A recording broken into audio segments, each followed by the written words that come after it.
I have, it's fine. I can do without that as well. Welcome. Very nice to meet you. Good to see you. And you're on now? In the 21st century, managing the world has become more complex, with a higher scale of work coupled with multiple investment options. This requires an understanding of various asset classes and their inherent risks and rewards. In a dynamic world, access to forecasting capabilities based on data-driven models is a must for sustainable growth or planning. Wealthy families wish to protect and grow their wealth. I can welcome you.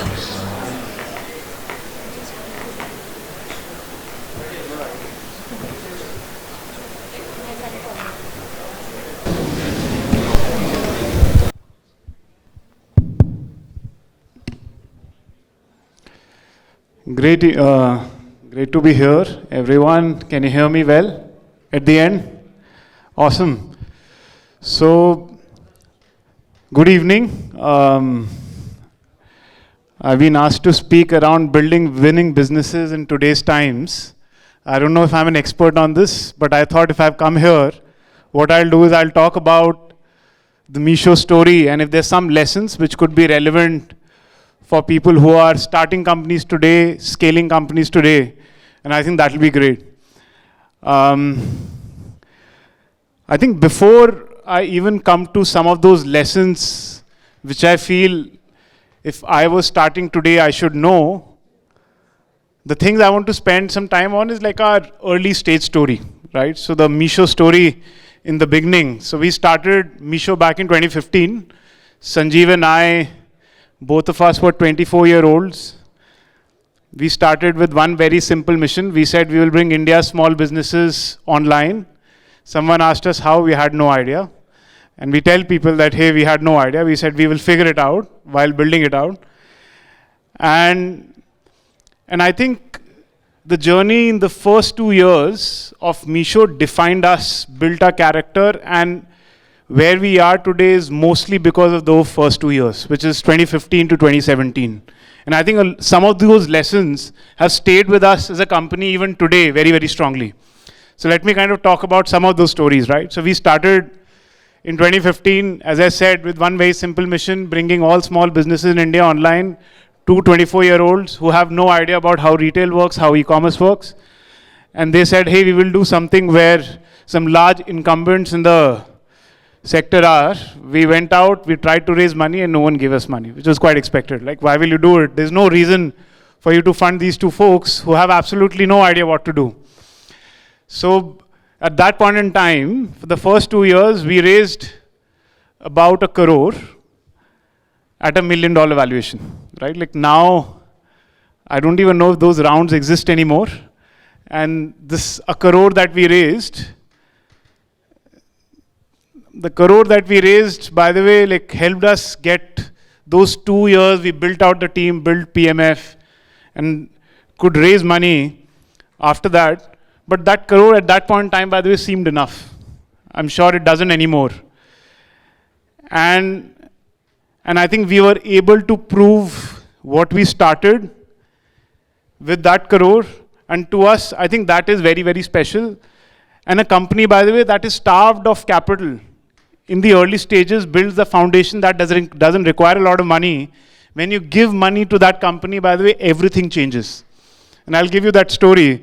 So we raised our Series A, which was at that point in time $3 million. Now I think even seed rounds are much, much larger. So we raised about a 3 million round in 2017. I think September and October. That was the first time the company really had capital, right? Like any capital.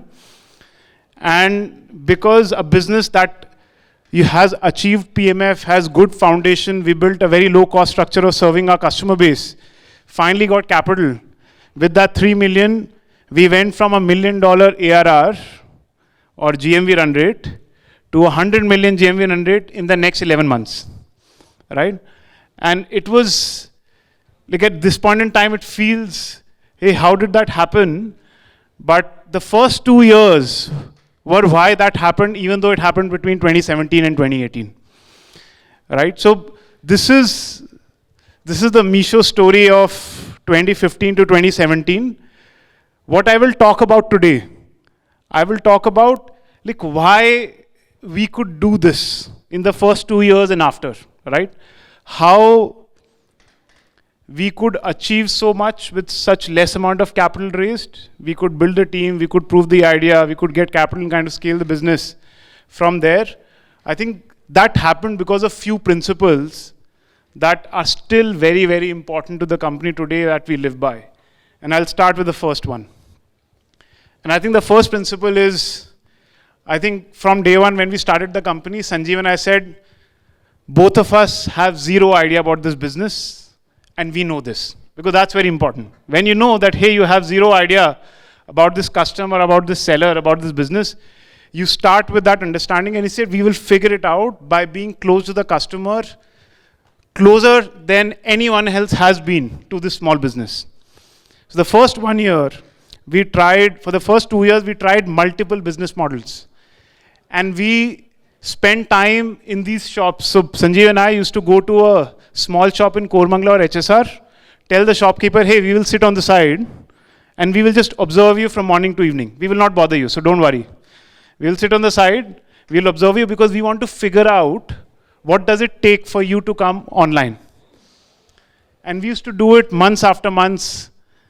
Eventually, one day, we got that eureka insight that we were looking for. That was, a customer walks into that store, picks up a t-shirt, goes to the counter, gives money, collects the t-shirt, then the shopkeeper asks one question.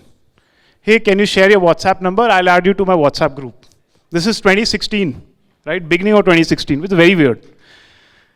And the customer will give the WhatsApp number and then say, hey, why are you taking this? The seller says, I have a WhatsApp group. Every time I get new stock in the shop, I keep adding to that WhatsApp group. So if you like it, you can just buy it. And I will send the chotu from my shop to give you the product wherever you are at home. You don't need to come to the shop again. So we were trying to bring these small businesses in India online. They had started to come online automatically on WhatsApp. So we said, WhatsApp would be the first way all of the small businesses in India will come online. And that's when we built the first version of Meesho, which was enabling commerce on WhatsApp and started to scale from there. How did it happen? Because we spent all our time being our seller. In the beginning, by the way, Sanjeev and I started this also locally. So sellers could sell to consumers locally. And we used to go do delivery for every single order on a bike for 1 month. So that when we give the product to the customer, we can ask for feedback right after. We built this out. Suddenly this WhatsApp model started to scale. Then we said, hey, we can't go to this shop again and again. What we did then, because we want to again be closer to this customer more than anyone else, Sanjeev and I added all of our users. We went to their phone number, added all of them on WhatsApp, and he said, hey, we are going to do support for you. In case something goes wrong, you can always reach out to us. A product is delayed, you tell us. Something that you don't have, you tell us. We just made sure that we were closer to our customer more than anyone else. And if you ask me, that we were able to figure out this opportunity back in 2016 when no one could imagine that you could enable like women to start their businesses on WhatsApp without any investment and scale to millions of people, like sitting in Bangalore, you can only do it when you're closer to that customer. And it happened because we knew we don't know what we don't know. And we will figure it out by being closer to that customer more than anyone else. And by the way, the company has scaled, our business has scaled. So has that gone away? And the answer is no. All of our team members, even today, so we call this ritual in the company, which is called listen or die. So we say, unless we listen to our customers every single day, multiple times a day, we'll eventually lose connect with them and the business will die. So it's called listen or die. And as part of listen or die, even today, all of our people go on the ground and spend time with customers irrespective of which function you are in. You could be in HR, you could be in legal, you could be in finance. It doesn't matter. You have to go and spend time on the ground, understand what our customer wants again and again and again. And this happens like clockwork even today. And you will see some of these photographs of people just spending time there. And by the way, this ritual has worked even today on every single thing. So we have another ritual, which is before people pick up a project, or start working on a project, after picking a project, we have a session which is called a working session. And that session always starts with listen or die on that particular thing. You cannot bring a new project to the management and say, I want to do this, without bringing the customer voice on any single project even today. I would say if there is like one thing that has really get us where we are today, it is just being user first from day one to even today. And I believe like the day we stop being user first, like that will be the peak, and after that it just decline. Another thing which has been a key part of the journey in Meesho is another value of our system, which we call think 10x, think long term. Something that has stayed with us. Like irrespective of how much money we have in the bank at all points in time, as I said, in the first 2 years, like we were starved like crazy. Like we just didn't have any money. But we always took really large goals. Irrespective, it doesn't matter. Like you don't define how much can I spend. We'll say we will figure it out. And we call it the think 10x part of the culture. And that's why, as I said, like when we got the first 3 million in a bank, we took a goal and we grew 100x in the next 11 months.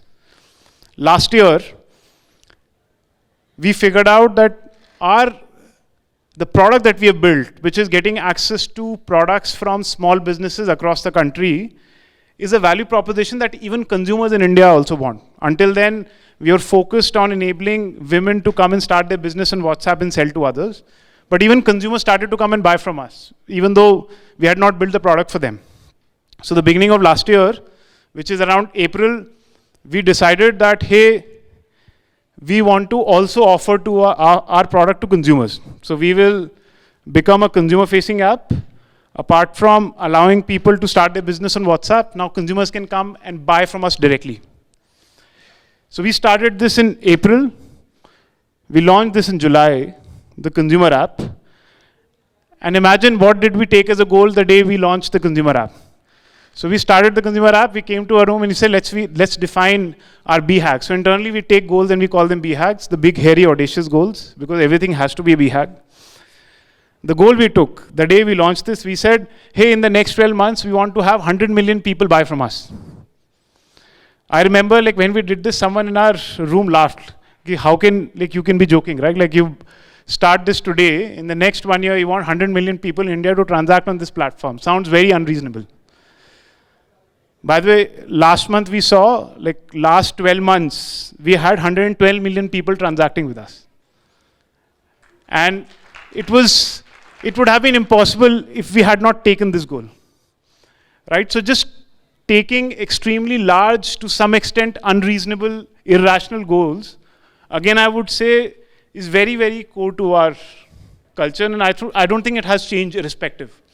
We had it when we were very small, when we had no money, and we have it even now, irrespective. And I think it has stayed with us since then. Another very, very important part of the culture, which I will say again has been core to everything that we have done, is, so we internally call this value as speed over perfection. So it's a very controversial name. People say, hey, why do you say speed over perfection? You're basically calling out that you don't want to achieve perfection, right? The reason we do it is because it calls out the trade-off really well. Like many times people want to achieve perfection while they want to move very fast. And I've seen that holds people back every single time. They want to build the perfect product on day one, take like 6-12 months in building that out, and then you realize you just haven't learned fast enough. So internally, again, we have a very interesting ritual. That ritual is when you, again, as part of the working session, you bring a plan for a new project. It always has a section. That section is people asking themselves, what can I do to achieve 90% of the value in this project in 50% of the time? So the team always have to write a response to this question in that document, every time. And the reason we do it just builds a habit. It builds a habit of that, hey, we need to get something out so that we start to learn quickly and get to impact quickly. And this whole approach, which many people call as MVP, but it's very, very core to us, is one of the big reasons why we've been able to move so fast, right? Like we've been able to move so fast add newer businesses, scale them really, really fast. One, again, example that I was giving is, we figured out that consumers want access to our app last year. We decided in April that we will offer it to consumers. In July, we launched the consumer product and then took that goal of 100 million people. We did that in 2 months. At that time, it felt like crazy. Like team said, hey, you're pushing us too much. But when people did it, the sense of accomplishment that comes when you do something like this is like crazy. Like people will have the story and they'll talk about it to their friends and family for like decades now, because they took up something which seemed super challenging and made it happen. And I would say this value of speed over perfection is again very, very core to everything that we have done and we have achieved so far. Another thing which is again very important, which I was been talking about again and again, is this, we call this value as the problem first. So we believe that most of the value comes by just going deep into the problem.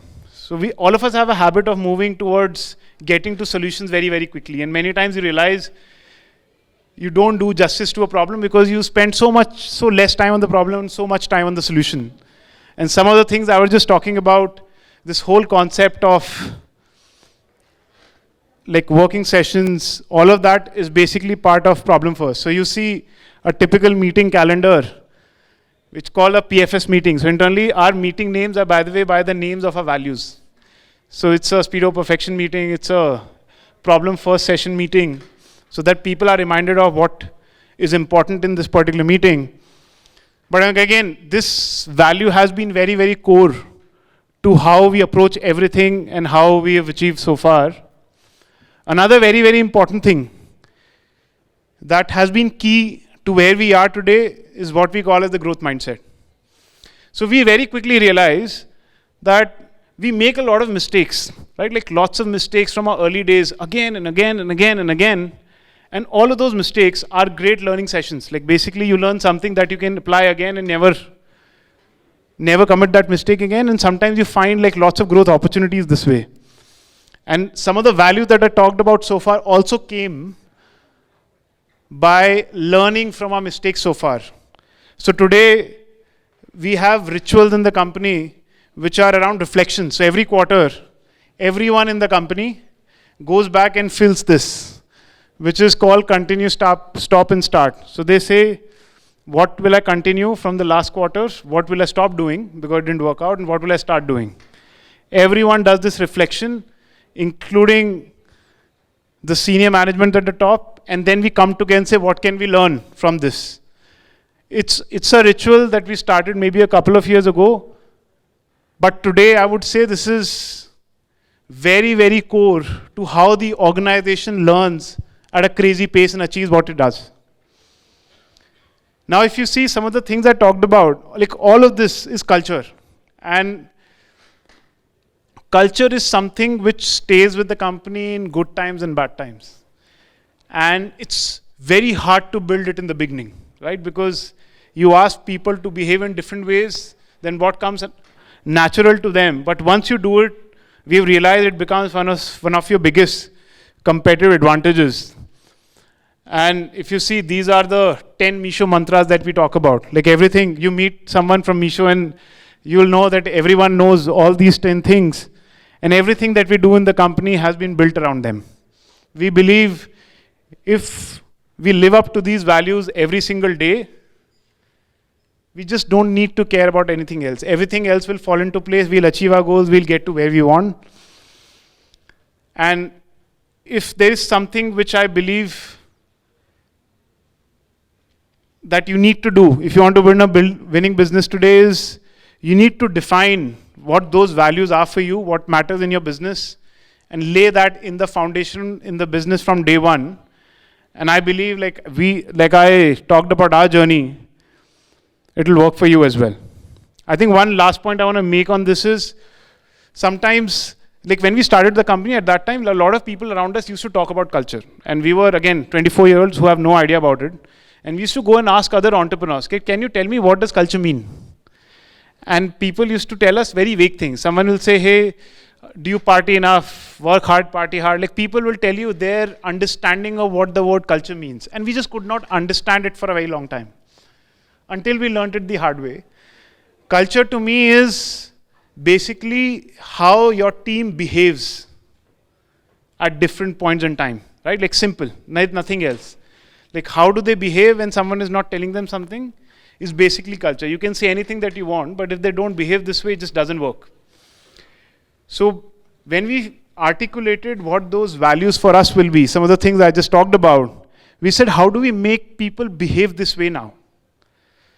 And after a long time, by the way, it's like a product in itself. Like after iterations and iterations and iterations, we came to this. We said, if we want to change behavior of someone in the company, it will happen in 5 ways. We will build rituals that people will have to follow again and again every single day. We will create symbols.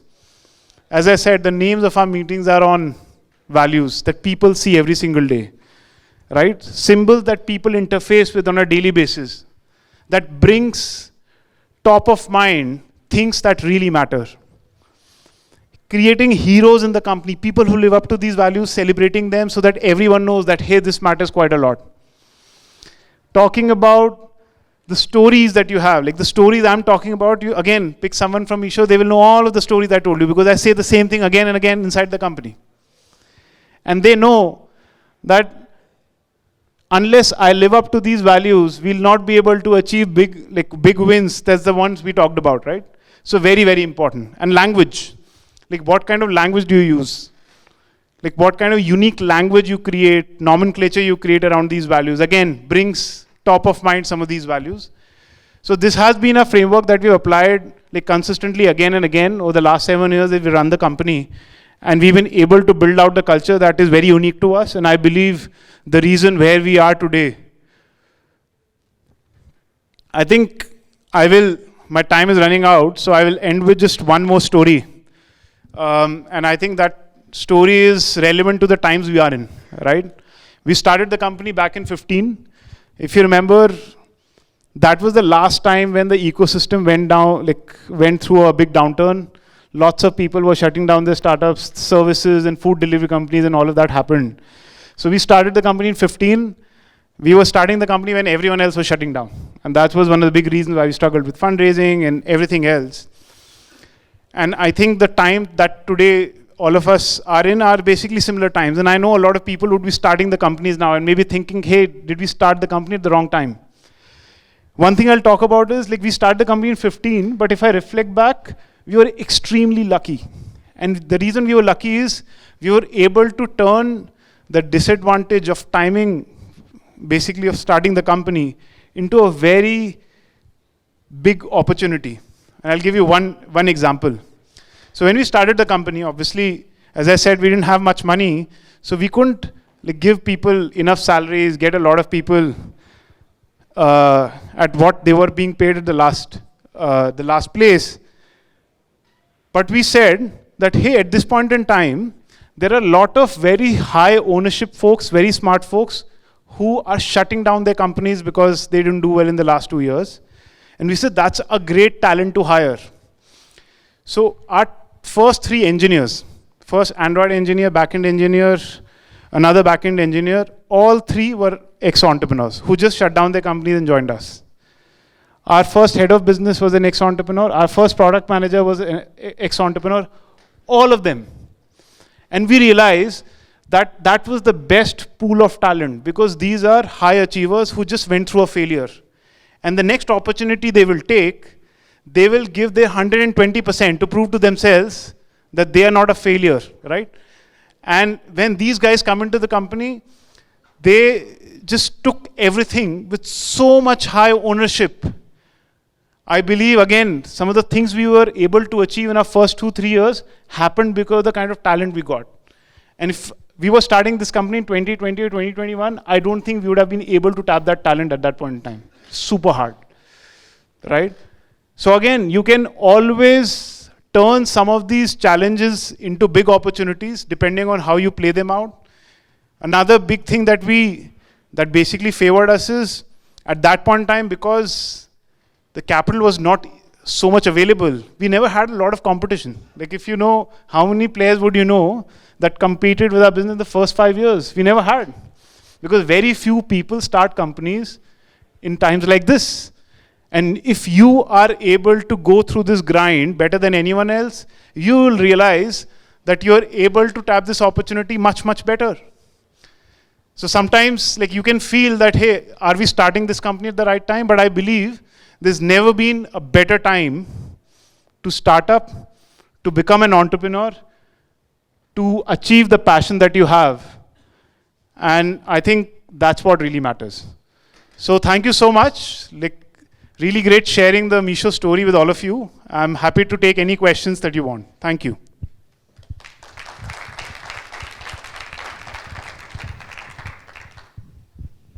Yes.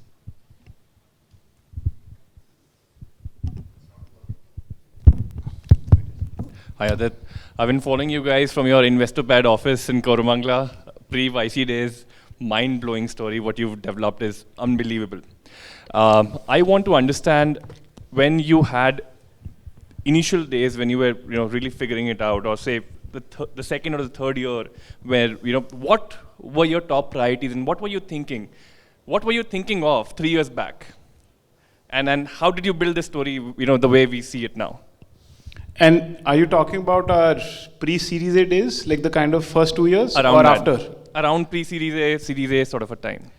Yeah, pre-Series A, I think was just about survival. We used to think about the next month. So can we pay off people's salary next month? If we could, then we used to sleep well. If not, then it was a problem. So at that point in time, it's just about proving a business that really works, getting to that PMF and surviving until that day. I think that was the top priority for us. I don't think we could even do a longer age planning. So, but after we basically got the first round, which I was talking about, after that, I think it was just about taking large goals and achieving them. Like to me, I don't think it was anything else. And for you to achieve that goal, what really mattered is building a great team. So I would say even today, but then it was even more, like 70% of my time and Sanjeev's time used to just go in hiring, right? Like we wanted to keep the bar very high and make sure that we get people who are able to kind of take the company to the next level. So building the team, very, very important. But otherwise, like take large goals, whatever it takes, you get there. In the beginning, you always have less number of people than you need. You have to like stretch here and there a bit. But basically take a large goal, feel inspired, build a great team, and then go after it with as much passion as you can. Basically, that's I would say the first time when we got money, that's how we're focusing. Super. Thanks a lot.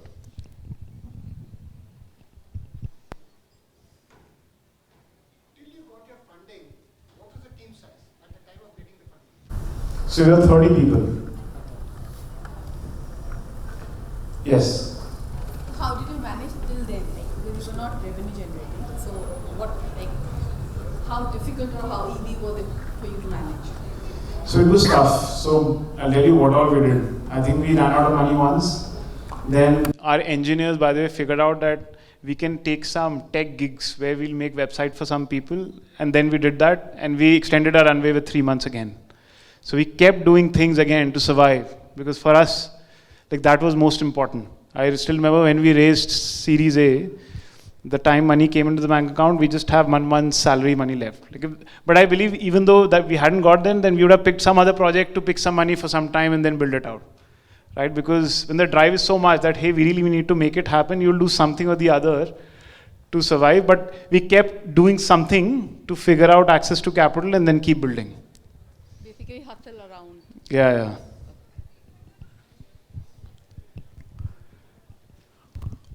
So I have a couple of questions. So one is, what is now your 10x goal? So you are at about 112 million, if I get that number correct, right? Correct. So what is that?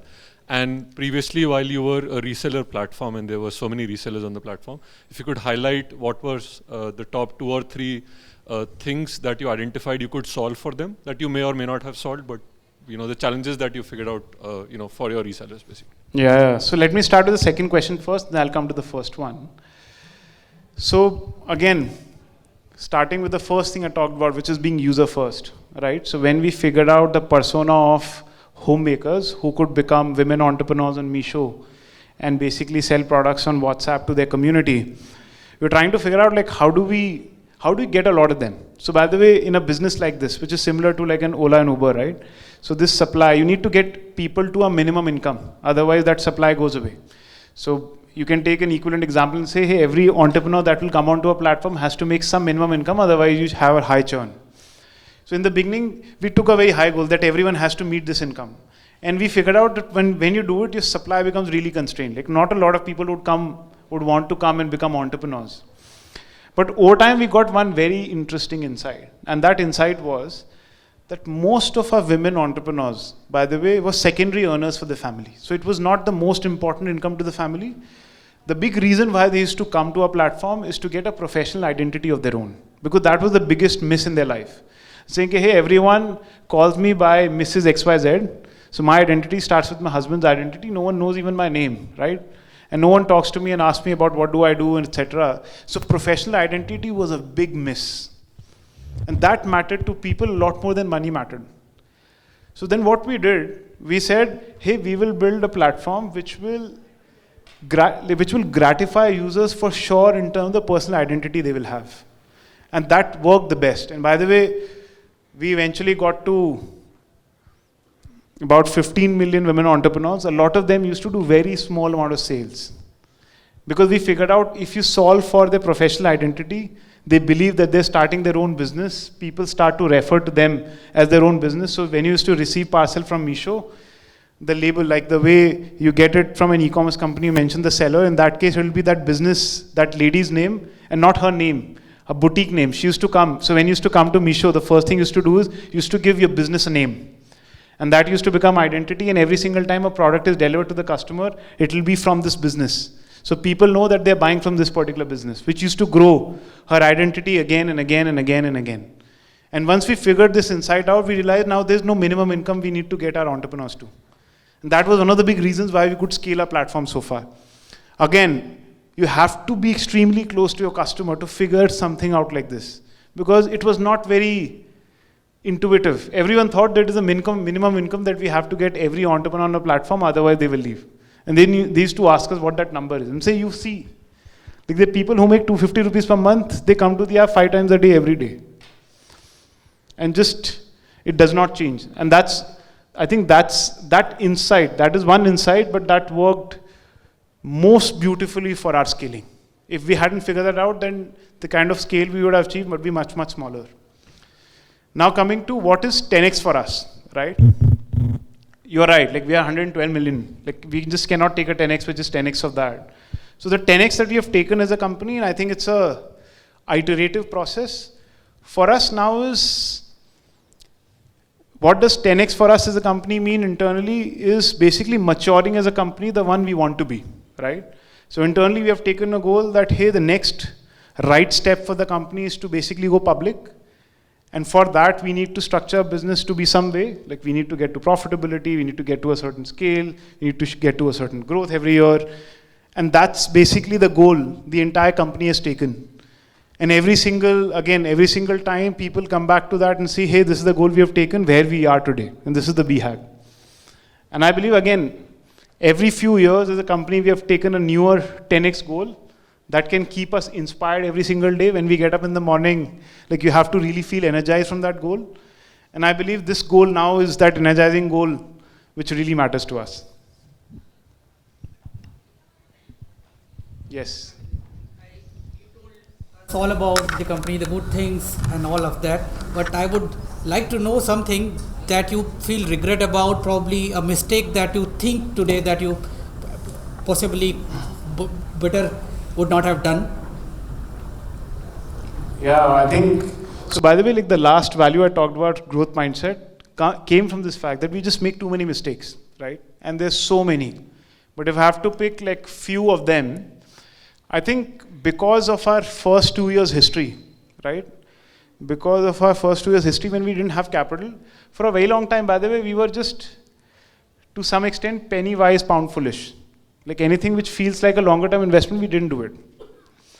Because like when you have lived through some of those times, you just don't do it. And we were very late in investing towards HR. Like for a very long time, we just didn't do it. Like I still remember, I think in 2019 would be the time when we first hired, like 4 years after starting the company, there was someone who had a title of HR. There was no one. And when I reflect back, I think we were too late in investing toward that function. And there, again, lots of things that we did. So because of that, we lagged in our systems, we lagged in like lots of things. Like people had too much pain about very, very basic things, but we just didn't do it. So I would say that was one big lesson we learned when things became too bad. And we said, when we reflected, we said, hey, we need to at all points in time invest in things that really matter for the next 6, 12, 18, 24, 36 months. And today the framework, by the way, we have, which we learned from a mentor, is 70% of our bandwidth as of today is invested towards things that will give payoff to the company in the next 12 months, 20% to things that will give payoff to the company in the 12 months after, and 10% to things beyond. And we call it like Horizon 1, Horizon 2, Horizon 3, but came from a very big learning. Like we were, in the early days, always under-investing toward long-term things, because we were so, as I said, penny wise, pound foolish. We just kept doing it again and again and again. But yeah, I think like this, there are lots and lots of learnings in our journey, where we made mistakes and we learned in a very, very hard way. I'll tell you another big learning, which is when we started the business, again, the category we operated was mostly fashion. So people said, hey, fashion is a high margin business, charge lots of commission. So we did the same thing. We charged 25% commission from day one for a very long time. And we realized that we hit at the top of our S-curve very quickly. In 2019, we started to grow very slowly month on month. And then we said, why is it happening? And when we went deep, we figured out that the kind of commission that we were charging as a company was becoming prohibitive and became a big barrier for small businesses to become successful. By the way, that was one of the biggest learning, because we went the other way around. So we just killed commission. Today we don't charge anything. We're a 0% commission platform. But it happened after learning in a big way. And if we hadn't learned then, we wouldn't have found such a big opportunity that really helped us scale and grow the platform, right?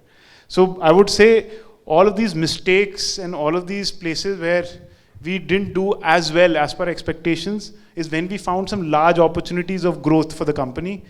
And that's why that growth mindset value is so important for us. Thank you. Thank you. Thanks, everyone. Thank you very much for sharing so many wonderful insights from both the Meesho story and the Meesho way in some sense, right? So thank you very much. Thanks for spending time. Thank you.